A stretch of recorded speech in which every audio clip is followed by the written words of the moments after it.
من الشیطان الرجیم بسم اللہ الرحمن الرحیم۔ پارہ نمبر 12، پہلا رکوع۔ اللہ رب العزت نے ارشاد فرمایا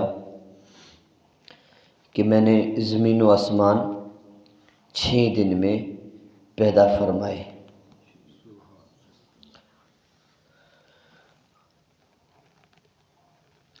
رکوع نمبر 2 کے اندر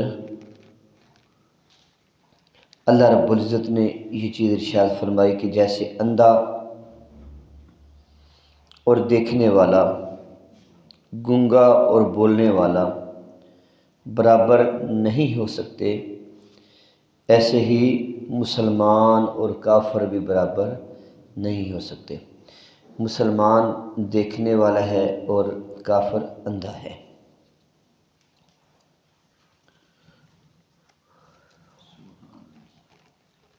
رکوع نمبر 3 کے اندر اللہ رب العزت نے حضرت نوح علیہ السلام کا واقعہ بیان فرمایا۔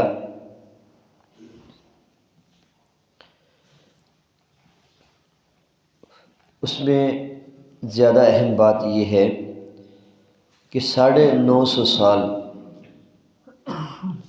حضرت نوح علیہ السلام نے تبلیغ فرمائی اور صرف 84 لوگ مسلمان ہوئے تھے۔ اس کے باوجود آپ نے اپنی ہمت نہیں ہاری، مسلسل تبلیغ کرتے رہے۔ تو حضرت نوح علیہ السلام کی تبلیغ کو انہوں نے یہ کہا کہ اے نوح، تو نے ہم سے بڑا جھگڑا کر لیا، تو اب جس عذاب کا تو ہمیں وعدہ کرتا ہے، جس عذاب سے ڈراتا ہے نا، وہ عذاب لے کے آ، اب ہم سے جھگڑا نہ کرو۔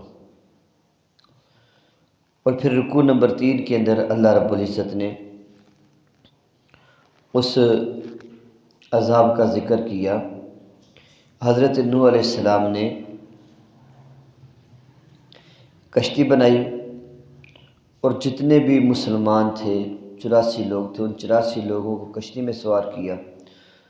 اور اللہ فرماتا ہے کہ کل نحمل فیہا من کل زوجین اثنین وَأَهْلَكَ إِلَّا مَنْ سَبَقَ عَلَيْهِ الْقَوْلُ، کہ اس کائنات کے اندر جتنی بھی مخلوقات تھی، ہر مخلوق کا ایک ایک جوڑا حضرت نوح نے اس میں سوار کیا، اور اس کی کئی منزلیں تھیں اس کشتی کی۔ اور حضرت نوح علیہ السلام کا بیٹا کافر تھا، وہ مسلمان نہیں تھا۔ تو حضرت نوح نے فرمایا، بیٹا تو کشتی میں سوار ہو جا اور کافروں کے ساتھ نہ جا۔ اس نے کہا کہ میں پانی سے بچنے کے لیے پہاڑ کی چوٹی پر چڑھوں گا۔ تو آپ نے فرمایا، آج اللہ کی پکڑ سے کوئی نہیں بچائے گا۔ اتنا کہنا تھا کہ ایک موج آئی اور ان کے بیٹے کو بہا کر لے گئے۔ 40 دن یہ پانی رہا۔ 40 دن کے بعد یہ عذاب ختم ہوا پانی کا، اور ساری روئے زمین پہاڑ تک اس میں ڈوب گئے تھے۔ جب آپ کا بیٹا غوطے کھا رہا تھا تو حضرت نوح نے اللہ کے آگے ندا کی، اے رب ان ابنی من اہلی، اے اللہ میرا بیٹا میرے اہل سے ہے۔ تو رب نے فرمایا، انہ عمل غیر صالح، اس کے اعمال نیک نہیں تھے، جس کے اعمال نیک ہوں وہ نبی کی آل سے نہیں ہوتا۔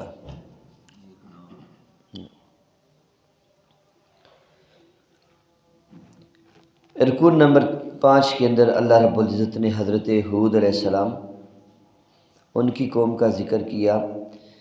فرمایا کہ وَيَا قَوْمِ اسْتَغْفِرُوا رَبَّكُمْ ثُمَّ تُوبُوا إِلَيْهِ، اے قوم اللہ کے سامنے توبہ استغفار کرو۔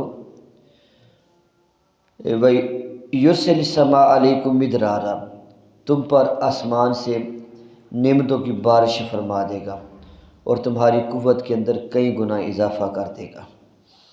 تو توبہ استغفار رزق میں اضافے کا سبب ہے۔ یہ حضرت ہود علیہ السلام کے اس واقعے سے ہمیں یہ معلوم ہوتا ہے۔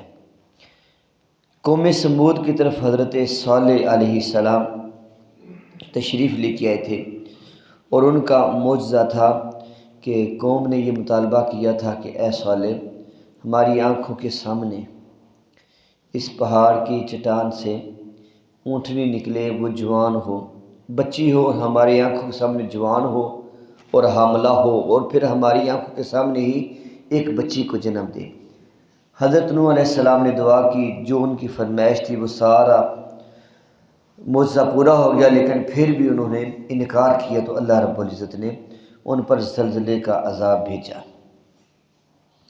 رکوع نمبر 7 کے اندر حضرت ابراہیم علیہ السلام کا واقعہ ہے کہ جب فرشتے ان کے پاس آئے، حضرت ابراہیم نے ان کی دعوت کی تو انہوں نے کھانے کو ہاتھ نہ لگایا۔ تو اس زمانے میں جس کو کھانے کی دعوت دی جاتی اور کھانے کو ہاتھ نہ لگایا جاتا تو وہ دشمن تصور ہوتا۔ حضرت ابراہیم کے دل میں خیال آیا کہ یہ میرے دشمن تو نہیں ہے۔ انہوں نے کہا کہ اے ابراہیم، پریشان نہ ہوں، ہم قوم لوط کو عذاب دینے جا رہے ہیں۔ تو حضرت ابراہیم علیہ السلام کی یہ کیفیت دیکھ کے حضرت سارہ علیہ السلام ہنس پڑی۔ تو فرشتوں نے کہا، اے سارہ، آپ کیوں ہنستی ہیں؟ آپ تو خوش ہو جائے کہ اللہ تعالیٰ آپ کو بیٹا دینے لگا ہے۔ قالت یا ویلتا االد، کہنے لگی ہائے، میرے ہاں بیٹا ہوگا، میں تو بوڑھی ہوں، میں تو مایوس ہو چکی، اور یہ وہذا بالی شیخا، اور یہ میرا جو شوہر ہے یہ تو بالکل یہ بھی وڈیرا ہو چکا ہے۔ انہوں نے کہا کہ اتعجبین امر اللہ، اے سارہ، کہ آپ اللہ کی امر پہ حیران ہو رہی ہیں، اس کی رحمت پہ، اس کی برکت پہ۔ اور پھر جب حضرت ابراہیم علیہ السلام سے وہ یہ ساری کیفیت گزری تو وہ فرشتوں سے جھگڑ پڑے۔ اللہ فرماتا ہے کہ ابراہیم جھگڑے کہ یا اللہ، لوط علیہ السلام کی قوم پر عذاب نہ بھیج۔ رب نے فرمایا کہ اے پیارے خلیل، میرا فیصلہ آ چکا ہے۔ اور ان کا جرم کیا تھا؟ ان کا جرم یہ تھا کہ وہ عورتوں کو چھوڑ کر لڑکوں کے ساتھ بدفعلی کرتے تھے۔ تو اللہ رب العزت نے ان کی پوری بستی کو کھڑوایا، اور پوری بستی زمین سے کٹ کے آسمان کے قریب چلی گئی، حتیٰ کہ پہلے آسمان کے فرشتوں نے مرغ کی اذان کی آوازیں سنی۔ وہاں پر جا کر جبرائیل نے بستی کو پلٹا دیا جو فرشتے آئے تھے، اور وہ جس جگہ گری آج بھی اس کا نام ڈیڈ سی بحر مردار ہے۔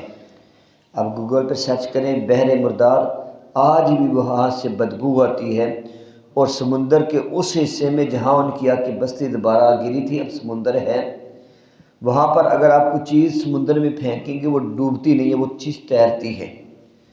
تو یہ اتنا بڑا عذاب ہے بد فعلی کی طرف جانا کہ جس جگہ پہ عذاب ہوا آج بھی وہ جگہ بدبودار ہے۔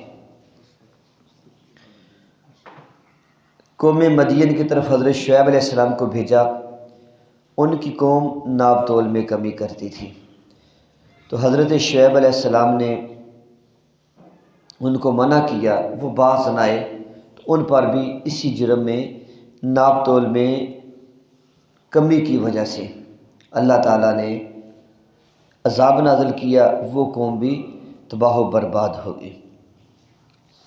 رکوع نمبر 9 کے اندر اللہ رب العزت نے جناب حضرت موسیٰ علیہ السلام کا ذکر کیا، اور جناب شعیب علیہ السلام کی قوم پر ایک چیخ آئی کہ چیخ کی آواز تھی، اس آواز نے ان کے کانوں کے پردے پھاڑ دیے تھے۔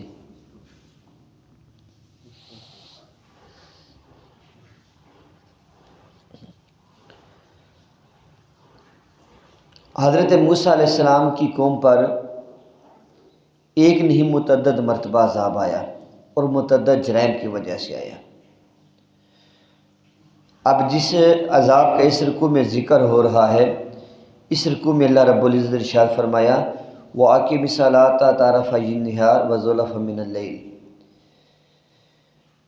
کہ اللہ فرما رہا ہے کہ دن کے دونوں اطراف یعنی صبح اور شام کے وقت اور رات کے وقت، یعنی فجر، مغرب اور عشاء، ان 3 نمازوں کا اللہ نے ذکر فرمایا۔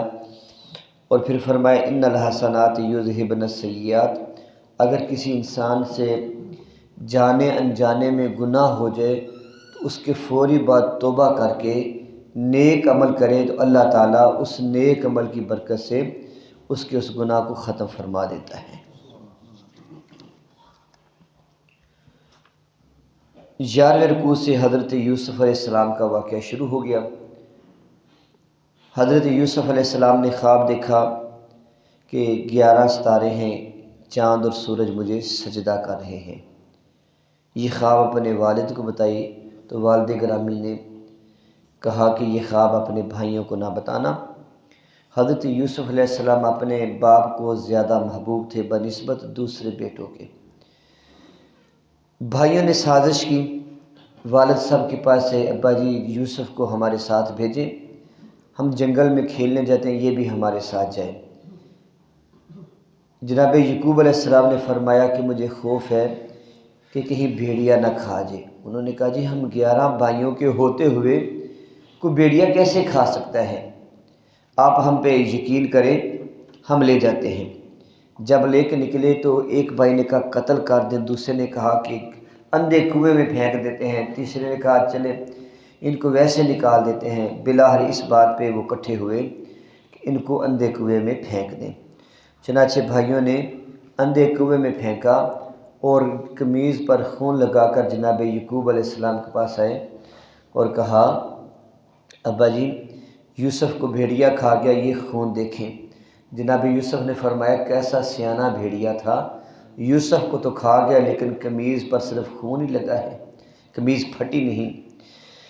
اگلے دن پھر یہ گئے کہ یوسف بچے ہیں یا نہیں بچے، تو دیکھا کہ یوسف علیہ السلام کنویں میں نہیں ہیں۔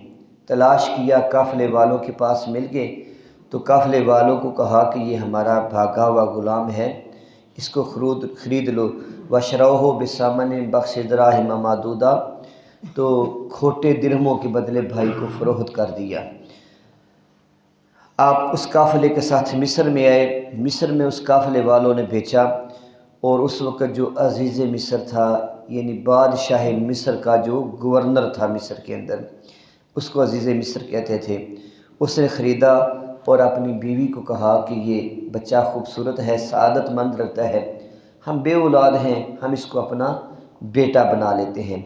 جب یوسف علیہ السلام جوان ہوئے تو ان کی جوانی دیکھ کر زلیخا فریفتہ ہوگی۔ جب فریفتہ ہوگی تو ایک دن ان کو وہ اپنے محل کے اندر لے گئی۔ 7 کمرے تھے، 7 کمروں کے اندر اس کا کمرہ خاص تھا، وہاں اپنے بت پہ کپڑا ڈالا اور جناب یوسف کو کہا مجھ سے منہ کالا کرو۔ جناب یوسف نے کہا کہ معاذ اللہ، میں اللہ کی پناہ مانگتا ہوں۔ پوچھا اس بت پہ پردہ کیوں ڈالا؟ کہا یہ میرا خدا ہے، دیکھ رہا ہے۔ آپ نے فرمایا کہ میرا خدا ہر لمحہ دیکھتا ہے۔ وہاں سے بھاگے، زلیخا نے پیچھے سے قمیض پکڑی، قمیض پھٹ گئی۔ جب باہر نکلے تو عزیز مصر تھا، اس نے دیکھا کہ میری بیوی یوسف کے پیچھے لگی ہے، اس نے فوراً ہی عورتوں والا مکاری کی اور کہا کہ اے بادشاہ، اس آدمی کی کیا سزا ہے جس نے تیری عزت و حرمت پہ حرف ڈالا ہے۔ انشاءاللہ صبح یہیں سے آگے پھر واقعہ شروع ہوگا۔ اللہ تعالی ہمیں عمل کی توفیق عطا فرمائے۔